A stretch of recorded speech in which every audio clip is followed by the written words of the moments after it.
Hello there, friends. We've been doing a lot of stuff on YouTube regarding what your purpose in life is from a management perspective, from a leadership perspective, sometimes from a spiritual perspective, sometimes trying to derive lessons from the holy Bhagawad Gita or Mahabharata within the leadership, within the life lesson perspective. But ultimately, what one realizes is that sooner or later, there comes a very fundamental question. And every thinking individual, every discerning individual with his buddhi and vivek, he would sooner or later ask a question: what is my ultimate purpose of being on this planet? And I think when you ask this question, 50% of your spiritual progression is over by the very fact that you've asked this question. And purpose of life cannot be confused with your profession, with your mission. For instance, you could say that you took the IIT joint entrance examination, you wanted to get into a particular IIT, you did that, you wanted to do computer science, you did that. You went abroad for your master's degree, you did that. You joined one of the best companies, you did that. But deep inside you, there was a kind of a vacuum. You did not feel that you were doing what you were meant to do. So you quit, you had your own startup, Silicon Valley, made your hundreds of millions, but still deep within, you said, well, there's something lacking. So then you think in terms of pouring that millions towards the suffering humanity in your hometown, home village, elsewhere. So sooner or later, we do tend to discover and actively pursue our ultimate purpose in life. And that is really what Lord Krishna told Arjuna on the eve of the battle of Kurukshetra, right at the beginning of the battle of Kurukshetra in Mahabharata, that Arjuna, what is your dharma? And dharma is not your profession as a kshatriya to fight. What is your ultimate mission in life? What is the purpose for which you've taken birth here? That is your dharma, and not anyone else's dharma superimposed on you, your swadharma, your own dharma.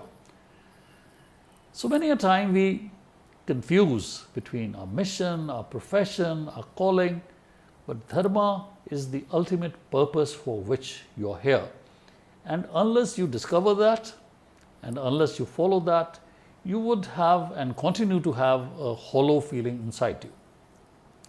Now, in this little talk, what I'm going to touch upon is that in various perspectives, managerial, leadership, Western, Japanese, spiritual, religious, we address this point, we come to the periphery, but ultimate question to be answered has to come from deep within you. What is your purpose and what is your dharma? Let's go with some examples. For instance, Sahib Shri Guru Gobind Singh Ji Maharaj, he said, Dehi Shiba bar moe he, shubh kar mante kab hu na taron. Arguably, the Sikh anthem and the 10th Guru invoking Lord Shiva as manifestation of the omniscient God, he seeks this boon, Deh Shiva bar mohe. So what is the boon he is seeking? What is the bar he is seeking? Shubh kar mante. Let me not flinch from doing good deeds. It is not daron, it is taron. Let me not flinch from doing good deeds.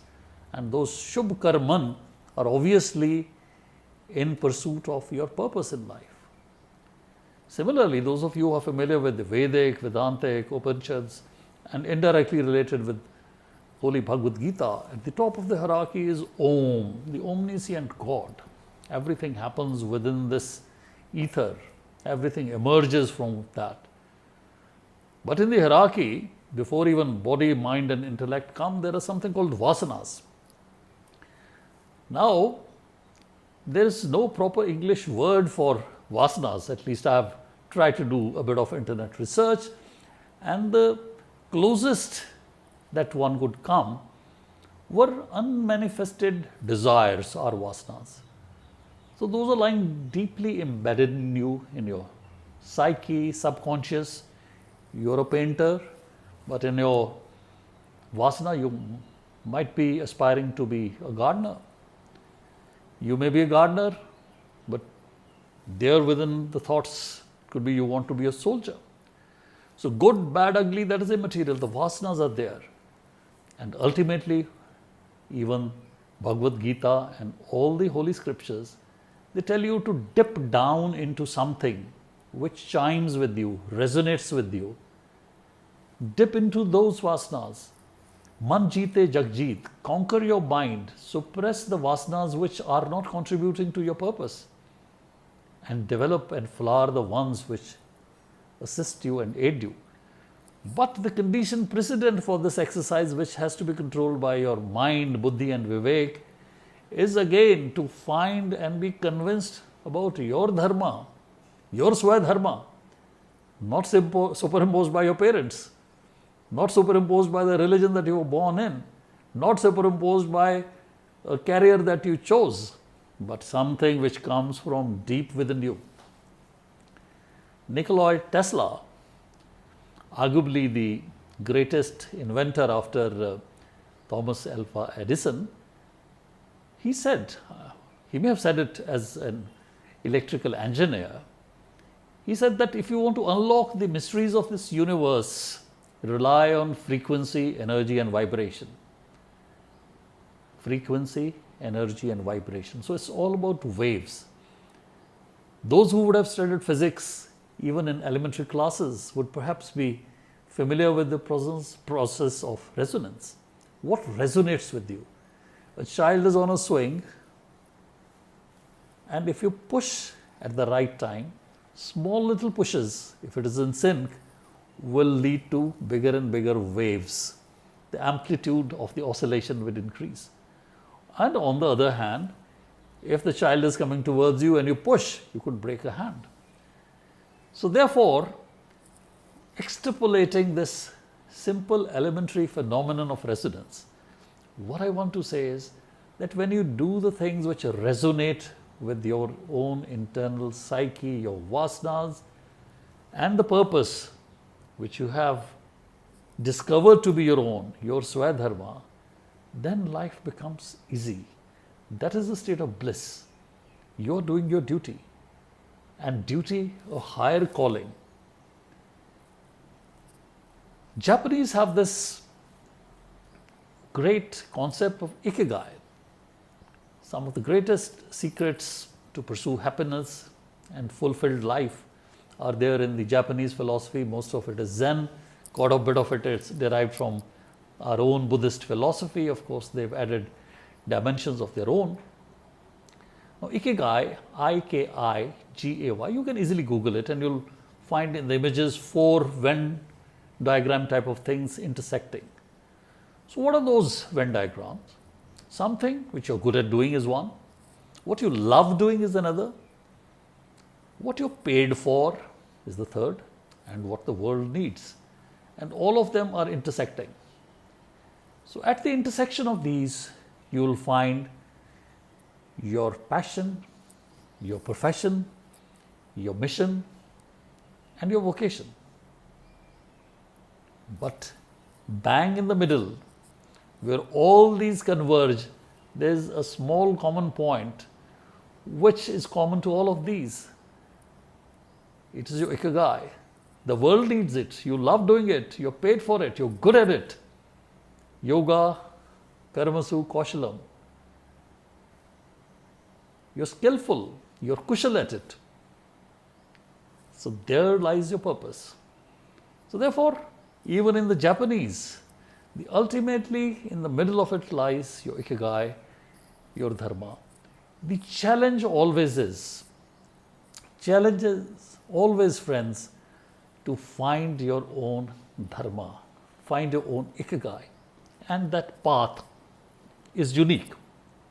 That path has to be your own. No coach, no trainer, no guru could actually tell you the path. They could tell you the signposts by virtue of which you can find your Swadharma, the ultimate calling, the ultimate purpose for being on earth. And to use the Ikigai analogy, the world needs it. You love doing it. You're good at it. And you get paid for it. What more do you want? But it is how you find it and how you reach it. That is the ultimate test. Now, the Western management leaders and gurus and speakers, Maya Angelou, there's one of our quotes, black American lady who died recently, close to almost 100 years, definitely over 90. She said, you got to have a proper balance of passion and patience. Very well. The Pandavas, when in exile in Mahabharata, they had to be patient. You could not afford to be seen in the Agyatwas. You've done something, now you have to bear the consequences. Patience. But at the battle of Kurukshetra, the great Mahabharata, you have to fight with passion. But we are talking about passion and patience and the proper balance. But for what purpose? And the purpose is your ultimate purpose in life, for your dharma and swadharma, your own dharma. You are pursuing it. There are times, because of the tides in the affairs of men, because of the circumstance of the world, you have to be patient. And then there are times when you've got to be absolutely passionate. You've got to persevere. But in the middle of it all is your purpose, your dharma and swadharma. Even the modern day American TV icons like Oprah Winfrey, they say it's not about the power. You wield the power, but what is the purpose you are going to use that? When there have been American president, and American president is arguably supposed to be the most powerful man on this planet in the accepted sense of the term. But different presidents having the same power under the same American laws and constitution, but you associate different reactions and images. Why? Because the power which they had, which the American Constitution gave them, for what purpose were they utilizing that? So the purpose behind the power is much more important, and ultimately it is coming to your dharma, the swadharma.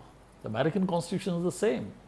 Perhaps the American foreign policy would be the same, but how one president acts as compared to the other under the same set of rules and statutory provisions it's not about the power, it's about the purpose. Sometimes, again, modern management books talk in terms about, life is about a game of cards, what cards you're dealt with is how you play the game, fine. And some compare with the jigsaw puzzle. I beg to disagree.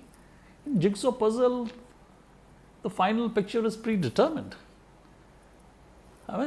You could be fast or slow at putting the pieces together, but the final picture is given to you. So therefore, I would not say that life is like a jigsaw puzzle. It is not even like a Legoland game where you put the different blocks and there are a limited number of outlines or outcomes that could come. Life gives you a lot of autonomy because you are the only animal with buddhi and vivek, discerning decisions. It is first the thought and the decision, and then action comes. Karma is important, action is important. Before that, there has to be a decision. And before the decision, a discerning decision, a thought process. And that is guided by your dharma, your swadharma, your ultimate calling in life. American management public speakers, world-renowned, some people like talking on leadership and so on, have been doing a bit of reading, including watching on internet Simon Sinek. He wrote recently a book on Start with Why. He said the companies know what they are doing, manufacturing cell phones, how they are doing, they know the technical know-how, why they are doing. So he gives an example of Apple as compared to other companies and so on. Why you are doing it? Now that why is nothing but our purpose, which in our holy scripture is called our dharma. What is the ultimate purpose, the reason for existence of Apple Incorporated? Start with why.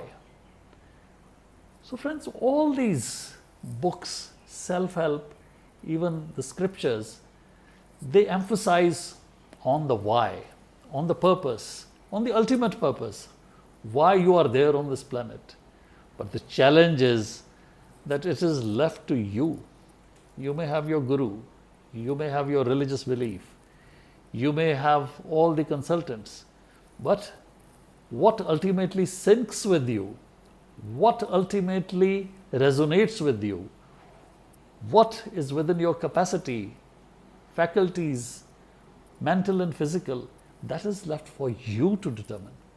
So therefore, friends, ultimate purpose, ultimate mission of a human being is to be able to find his purpose, locate his why, and then channelize all his resources, mental and physical faculties in pursuit of that. And if it comes from deep within you, if it resonates from within you, you will emerge as the leader, and people with similar shared values will put everything at risk to follow you. But the challenge is to be true to thine own self and find that purpose and follow that purpose with a conviction, with a discerning mind. So this is, friends, what I wanted to speak to you today in a rather extemporaneous manner, because I didn't have a proper script or logic behind it, but I hope you enjoyed it. And if you would want me to put up further things like this in future as well, please do not hesitate to like, comment, share and subscribe. See you soon in a similar talk. Stay tuned.